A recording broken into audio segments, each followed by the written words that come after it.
The art of making fun of someone or something, aka teasing, has been around ever since mankind has been able to look at something and say, hey look guys, it's your mom. We've all done it, we've all fallen victim to it, and sometimes, especially when it's with your friends, it's all good fun. But other times, it can suck so much that it just makes you want to go and step on a bag of fucking nails. We've seen it exist in many forms, from playful teasing, to flirtatious teasing, to hardcore teasing, aka bullying, aka I want to step on this fucking bag of nails. To now, more recently, teasing anime. Teasing master Takagi, Uzaki-chan wants to hang out. Don't toy with me, Nagatoro. These are teasing anime. And to give a brief rundown of the typical teasing anime, you usually follow this rom-com style format where two people interact in various everyday situations, except this time the girls are constantly teasing the guys out of some kind of attraction towards them. And then the guys start making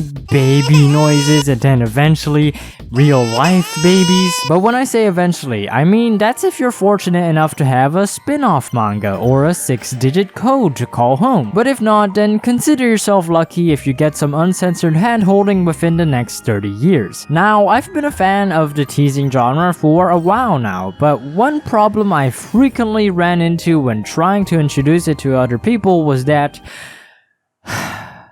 no one wanted to fucking watch it with me.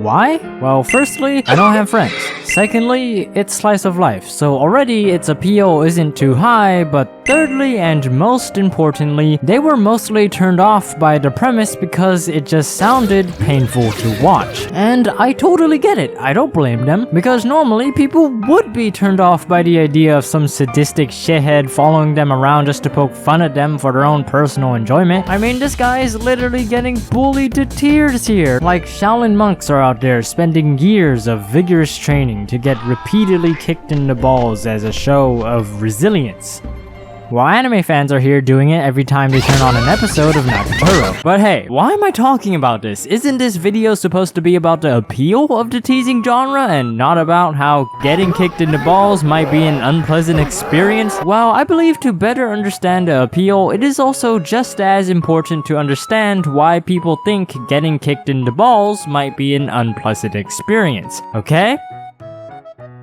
So now that we know that getting kicked in the balls is an unpleasant experience, let's move on to how getting kicked in the balls is a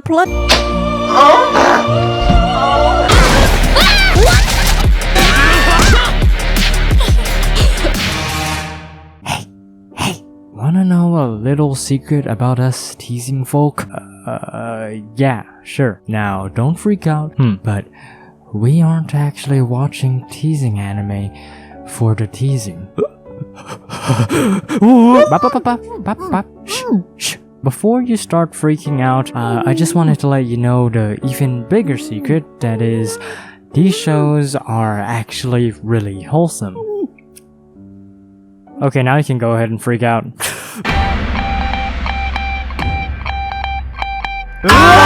Look, I know it can be hard to not focus on the teasing and not brand the shows for being just that because, well, that's the aspect that sticks out the most. I mean, just look at the titles. Teasing Master Takagi, Don't Toy With Me, Nagatoro, Uzaki-chan Wants to Hang Out, Senpai to Dry. But believe me when I say this, most fans of these shows are normal, sane people who put their shoes on one shoe at a time like everybody else and don't knock on bathroom stall doors because why the fuck would I open the door for you right now when I'm taking a shit? And who definitely aren't masochists. And then the rest are the ones who are definitely masochists, but don't group everyone into that category because lo and behold, most of us are not here to be kicked in the balls and stepped on. We're here for the wholesome bits in between. Getting kicked in the balls and stepped on. And you might think, oh, well, I can get wholesome moments from other shows without having to endure this shit, to which you would be absolutely correct. Like, yeah, you can go ahead and watch Horimiya or Zero Children for that straightforward wholesomeness. If you want to be a little baby man. Because real men watch teasing anime. We take that kick to the balls because we know that there's nothing more manly than castrating yourself.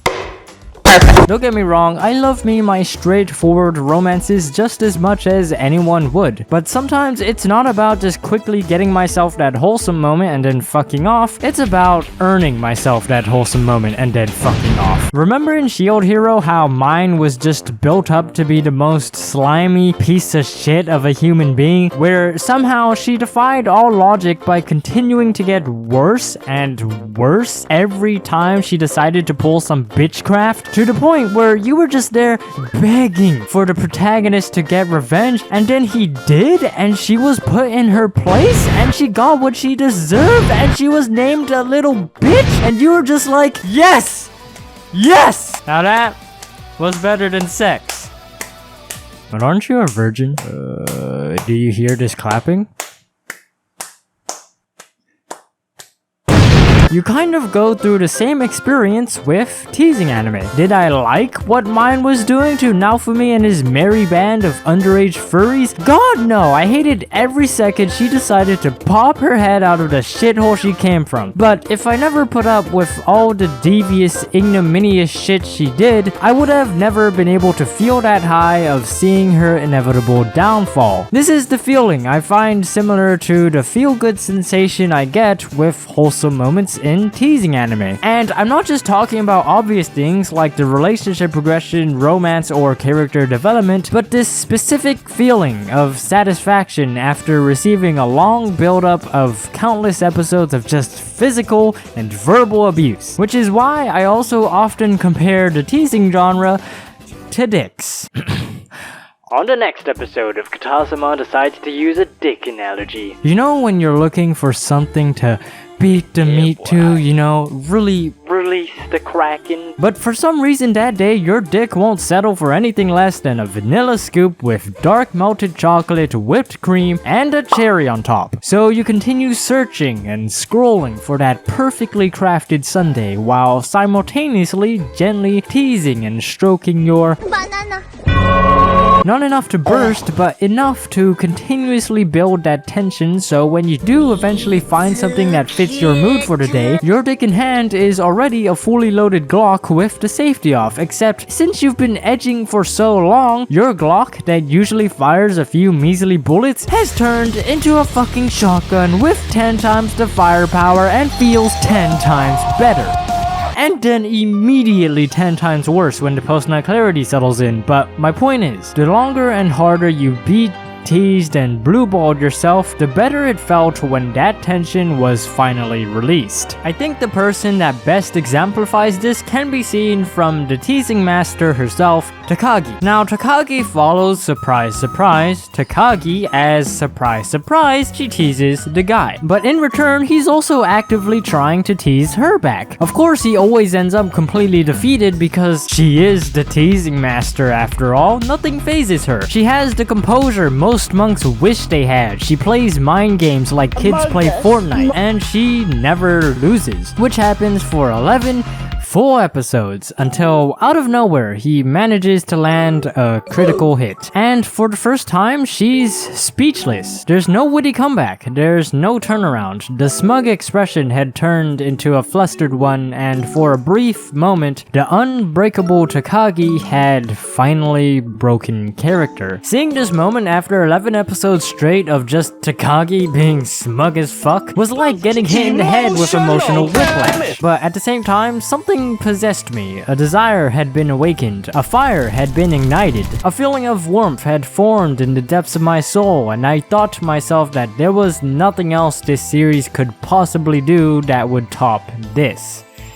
And then episode 12 came along and gave everyone a heart attack. It's moments like this that keep me coming back to this genre. Sure, it might not have as many wholesome moments that other shows do, but I think that's exactly what makes the wholesome moments from here that much more rewarding. See, these girls are built up to be as smug, cheeky, overbearing personalities that usually hide whatever true feelings that they may actually have, resulting in the wholesome moments being more far few and in between. So when they do occasionally break character, go from confident to bashful, do something genuinely sweet for the guy instead of calling them a virgin and giving them permanent emotional damage, or just be honest with themselves, those moments do truly feel like a hard-earned reward, especially seeing what you have to go through before you're even able to get a glimpse of that payoff. In a sense, you could even say that teasing anime are also teasing you. They make you lie in anticipation for that break of character, that flustered blush, that smile, make you crave for it, purposely hold off on giving it to you for as long as possible until the girl finally gives in, leaving you with a massive smile on your face. Yes, I do admit that it's a bit of a chore to go through, but in the end, no matter how intolerable a dipshit one might be, no matter how many times you must be kicked in the balls, and no matter how many bags of nails you might step on, it will be well worth it for that ecstatic feeling when you see those same characters express a change of heart. And that is the appeal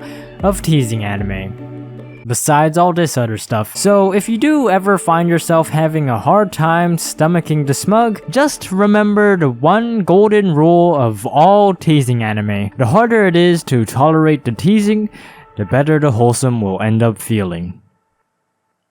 Or you can just go and watch Horimiya. Hey guys, hope you enjoyed this video. If you like this video, then you can go and watch my other stuff, because I have other stuff. Just try not to venture too far down though, otherwise you will reach the realm that is known as videos cringier than this one. Alright, that's it from me. If you don't like this video, then you're wrong. Peace out, bye bye.